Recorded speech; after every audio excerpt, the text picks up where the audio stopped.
The US allegedly conspired with Fatah to topple the democratically elected Hamas government. The White House denies the allegations, but their top diplomat justifies the arming of Fatah. Why has US policy failed? What's Washington's next move? This is Inside Story.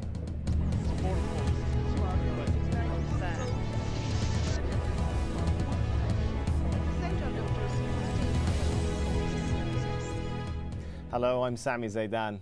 The allegations are serious but not entirely new. An article published in the American magazine Vanity Fair alleges the US government tried to arm factions loyal to Fatah and ensure a Palestinian state to its liking. Clayton Swisher explains the evidence. As Condoleeza Rice finishes her 13th trip to the Middle East as U.S. Secretary of State, she still has some explaining to do. She arrived on the day that this Vanity Fair magazine article was published. It details how the Bush administration induced Arab governments to give guns and money to security forces loyal to Fatah leader and Palestinian President Mahmoud Abbas. Under the guise of security reforms, the article claims the White House wanted a showdown in which better armed Fatah forces could violently oust Hamas, which had been free and fairly elected. The arming, training, and equipping of President Abbas's forces and the Fatah victory it was supposed to bring did not exactly go as planned. In Gaza, Hamas had sensed what was happening. They have been campaigning for democratization, and then they used money and weapons to fuel chaos and violence in order to remove the democratically elected government of Hamas. In June 2007, Hamas took a course quite familiar to the Bush administration: preemptive action. Al Jazeera has in its possession some of the key documents predating that violence. Among their highlights, this November 2006 document presented to the Palestinian leadership by the U.S. Consul General in Jerusalem, Jake Wallace. "We believe that the time has come for you to move forward quickly and decisively. The consequences of Hamas's decision should also be clear. If Hamas does not agree within the prescribed time, you should make clear your intention to declare a state of emergency. If you agree to this strategy, we will be there to support you." President Abbas didn't move fast enough.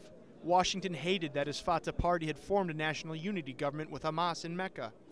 So did Jordan and Egypt. Neither wanted to see Hamas succeed. After all, they're an offshoot of the banned Muslim Brotherhood parties. In March 2007, a second, more aggressive document appeared. It outlined a plan to upgrade the existing capacity and capability of the security forces. Reacting in Cairo on Tuesday, Secretary Rice gave a partial explanation.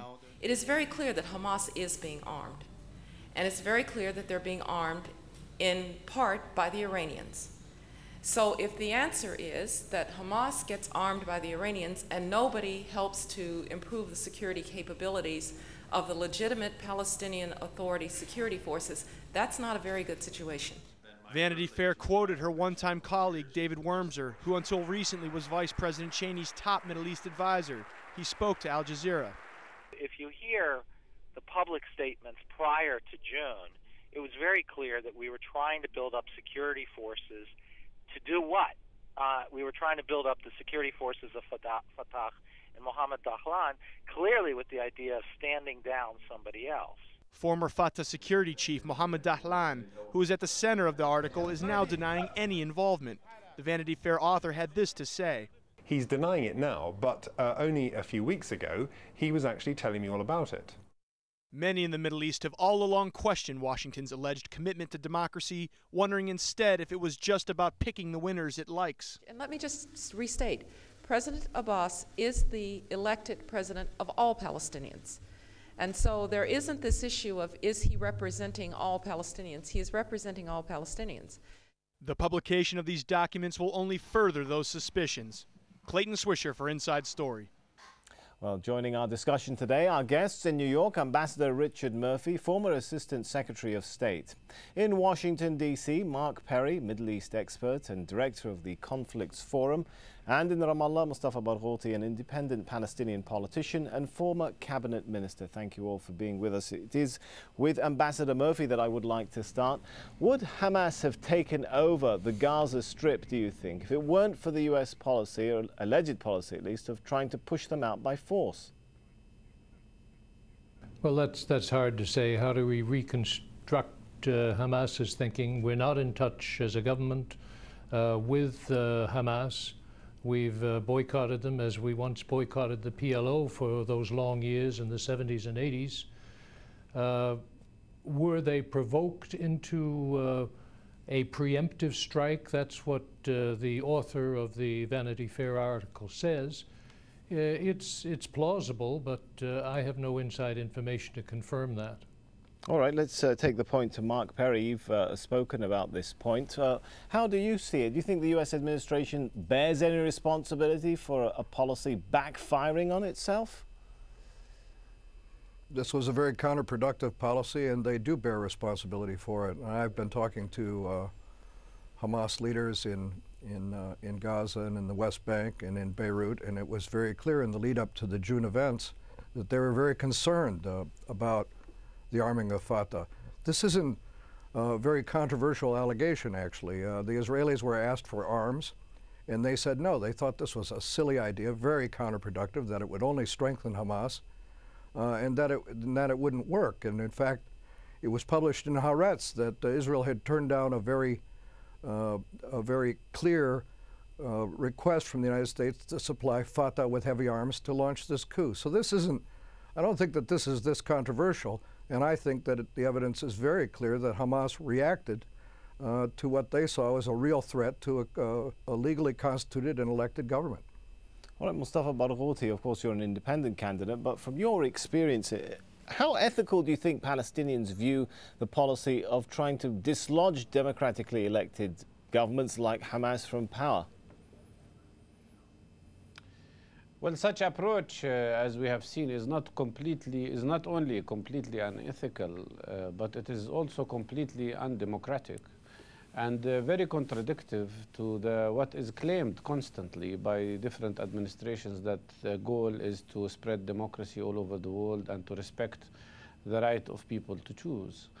But regardless of how correct or incorrect some of the data is, the very basic fact that is clear here, and that's what I hope people will realize, is that we did not have a Hamas government at the time of the split. What we had is a national unity government, and the national unity government included Hamas, Fatah, us, the Mubadara, the Initiative, and other groups, and it represented 96% of the Palestinian electorate. We were representing the vast majority of the parliament. And what happened is that this government, on the request of Israel, was put under embargo.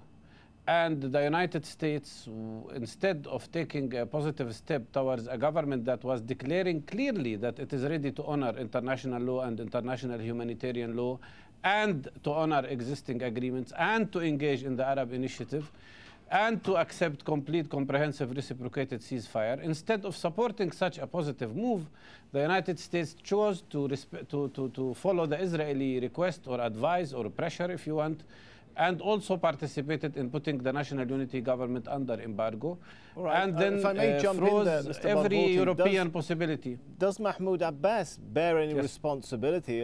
According to the allegations, he was part of this plot to launch a coup against the government. Anybody who did not make every possible effort to keep the national unity government and to support it carries responsibility, because the split we have today, the fierce situation that we have today, this terrible aggression on Gaza that we see today from the side of Israel are all results of not respecting.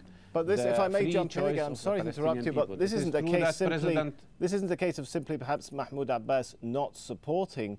I mean, according to these allegations, Fatah security agencies receiving weapons and money to unseat the very government that he signed on to in the Mecca Accord. That's what these reports say. And on the other hand, I want to also emphasize that he was part of the National Unity Agreement. I mean, he's the one who signed it. And I was personally negotiating with him and with Mr. Mash'al in Damascus and the other Hamas leaders, how to get to a national unity government. And he and Mr. Haniya both signed the paper we prepared, which paved the road to Mecca agreement. So, but he also was subjected to terrible pressure, first from Israel and then from the United States. And the aim was to prevent Palestinians from being unified, from sustaining the most important achievement that we've managed to achieve under occupation, which is to have a democratically elected government and a democracy and democratic elections that were described by everybody as the best in the region. All right, let's pause for a second now and talk about what options the United States does have now. Well, it could continue with its policy and attempt to stifle Hamas's power base by force, either by itself or by proxy through Israel. Just how much bloodshed would that entail, though? That is the question. Well, it could also back down and agree to engage with Hamas, or it could pressure Israel to engage with Hamas, at least with a view to establishing a long-term truce. Well, let's welcome our guests once again into the show. We continue now looking forward a little bit and ask the question perhaps to Ambassador Murphy of how the US should deal with Hamas. Do you think it should engage the organization? Well, I personally think it should engage it, but I am not the least bit optimistic that this administration will engage it. It has looked at Hamas through the lens of its anti-terrorism policy, its global anti-terrorism policy, and it's going to be extremely difficult to persuade the political leadership in Washington that Hamas is anything other than an organization dedicated to terrorism and to violence, to instability. But in so an ideal it all world, follows that's very neat. If a US administration arises that is willing to deal with Hamas, how should it engage? Well, there are any number of ways you can start engaging, certainly through the Palestinian community that we are in touch with, headed by Mahmoud Abbas. Through Israel, I just don't know what interest there's going to be in this or any subsequent administration in putting pressure on Israel to engage. It is said that the majority of Israelis would understand the need to reach out to Hamas, but they certainly haven't shown that at the top level of Israeli politics. The answer that when faced with force and resistance, you use more force to crush it still prevails. Right, let's raise some issues now with Mark Perry. The idea of engaging with Hamas, would that also be a setback to the US's ally, Mahmoud Abbas, to Fatah, the people that we hear Condoleeza Rice praising as the Democrats and allies of the US? Is there an easy option out? There's no easy option. I agree with Secretary Murphy on this. I think the prospects for engaging with Hamas on the part of the United States are dim indeed. This administration is not known for its creative or forward-looking diplomacy in any area in the Middle East. We've had no diplomacy for 7 years. I think what we have to start with here is Mahmoud Abbas has to realize that a unity government now in dealing with Hamas and bringing them back into the fold and talking to them can only strengthen him. He's in a very weak position with a very divided Palestinian community. If he and the Palestinians unite their side of the table, they can approach Israel much more as equals than they do right now. So I think the first move should be made by him. And in the light of this article, I think the pressure is on him now in the Palestinian community to show that he wants unity among Palestinian political parties. And I think, is that likely, though? That is also in Israel's interest. If you are Hamas, are you likely to believe another handshake from Mahmoud Abbas after what happened, according to these allegations, and the showdown in Gaza? I agree that it would be very difficult and that Hamas is not likely to agree to a handshake. But they've shown a willingness to talk to Mahmoud Abbas. They're the ones who are sending delegates around the Middle East saying, let's put the Palestinian community back together. And he's the one who's digging in his heels and saying no. So I think the prospects are there. I'm hoping that David Rose's article, the Vanity Fair article, will induce him, will spark him to show that he's much stronger with the unity government than he is now. And I don't think there's any doubt that he would be. All right, Mustafa Barghouti, you are familiar with both sides of the Palestinian camp. How far would Hamas go to meet any of the US demands or conditions? Well, I think Hamas can go far in the direction of engaging in the Arab initiative if Israel is ready to. The question, of course, is that what is offered to Hamas? I mean, PLO was forced to recognize Israel, and they were told if you do so, Israel will recognize a Palestinian state, and the problem will be resolved. PLO recognized Israel a long time ago, and nothing happened.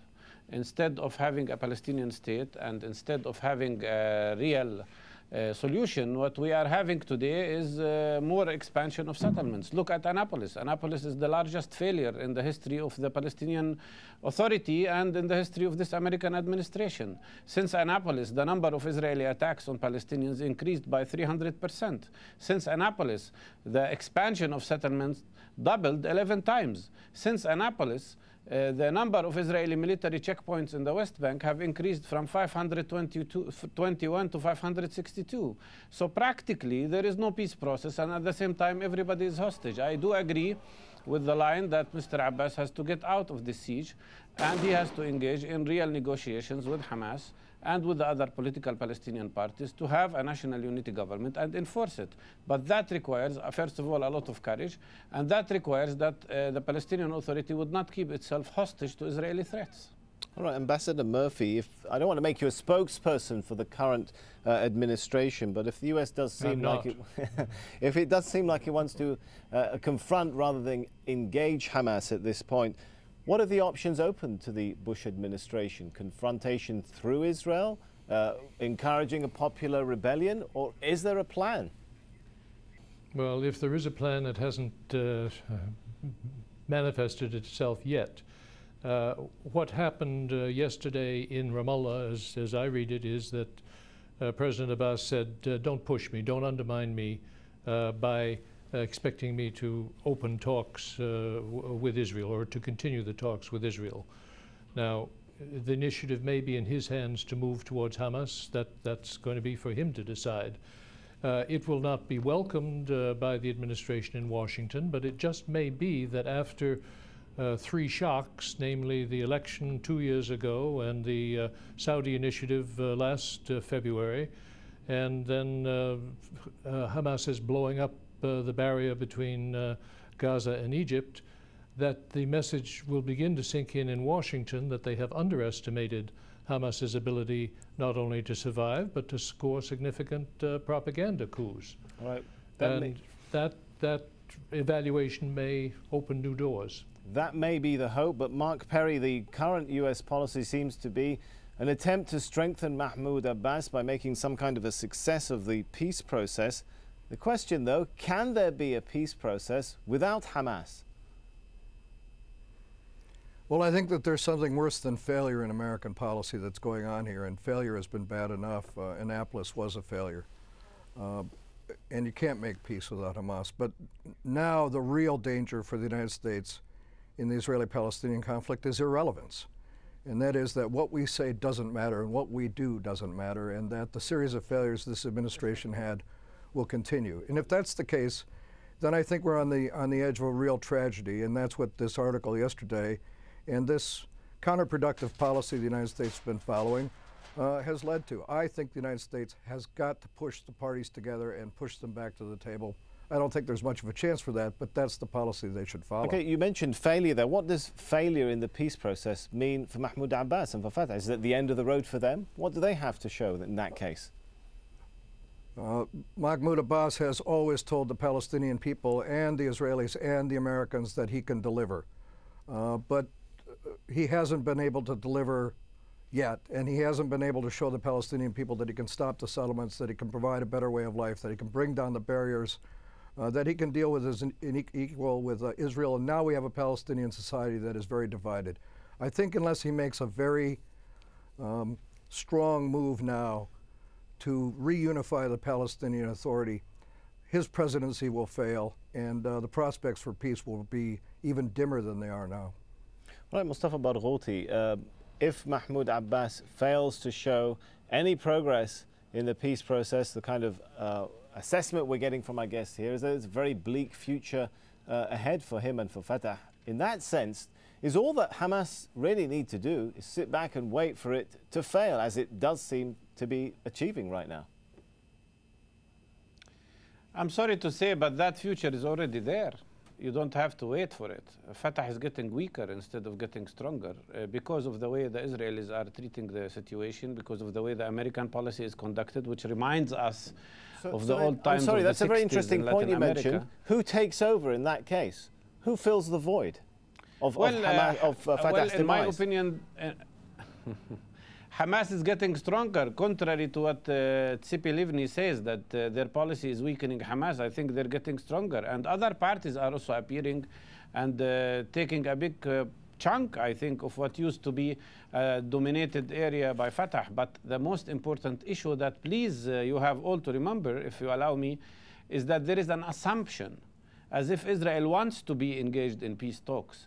The true reality, the main problem in this whole thing is that, in my opinion, Israel does not want peace talks. It wants to claim that it wants peace talks, but in reality, I think Israel has already given up long time ago the idea of having a peace process, neither with Mr. Abbas, nor with Hamas, nor with anybody else. I think the Israeli strategy is about separating West Bank from Gaza, pushing Gaza to be an Egyptian responsibility, trying to cluster Palestinians in Pantostans in the West Bank and make them Jordanian responsibility maybe. Right. But that's why Israel is the biggest beneficiary from this division. Right. It's the biggest beneficiary from this fight between Hamas and Fatah. All right, let me jump in once again. Let's talk a little bit about Bush's prediction of a resolution on the Israeli-Palestinian conflict by the end of the year. And increasingly, that looks very unlikely. Well, that would mean U.S. involvement in the process will turn over to the next American president when he or she takes office next year. Well, here's where the front runners stand on the conflict. On the Democrat side, Senator Barack Obama says he supports a two-state solution, but he also won't negotiate with Hamas. Hillary Clinton favors a two-state solution and an independent Palestine. Like Obama, though, she doesn't support negotiating with Hamas either. And we come to the Republican side. Senator John McCain says peace between Israelis and Palestinians has to be a priority, but he also emphasizes his belief that negotiating with Hamas shouldn't be part of the process. All right, back to our guest once again, and I could ask Richard Murphy. Ambassador Murphy, if that's the case, would a new American president make any difference to the current policy? Not if he stands on his pre-election, his or her pre-election commitments or views. Getting into office has a way of opening some doors, rethinking positions, and I think that the American public will welcome one day a stronger lead of the American side back into the peace process, which has been, as was said, so neglected these last several years. All right, if I could get a brief opinion in from Mustafa Barghouti as well. Is anybody holding their breath in the Palestinian territories for a new American president? Would it make much difference? Well, Palestinians are quite enthusiastic to witness what's going to happen in the elections, and that's why I think Palestinians would like to see the largest possible change in the United States. A big change is very necessary for the administration. A big change is necessary for the American people themselves. And what is said today is said today, but let me assure you that neither of the three candidates nor the Israelis mean it really when they say they won't talk to Hamas. It's not about whether they would talk to Hamas or not. I think they would talk to Hamas if Hamas changes its positions. Right. The question here is about the positions that Palestinians take. Would they steadfast and insist on having a real independent sovereign Palestinian state and real freedom and independence, or they would submit to the Israelis and accept to be a regime under apartheid? Time That's will what tell. the question is about. Sorry, and we are out of time. I have to thank our guests, Richard Murphy, Mark Perry and Mustafa Barghouti. Thank you so much for joining us on this edition of Inside Story. Thank you, the viewer. As always, you can send your comments and suggestions to us at insidestory@aljazeera.net. For now, it's goodbye.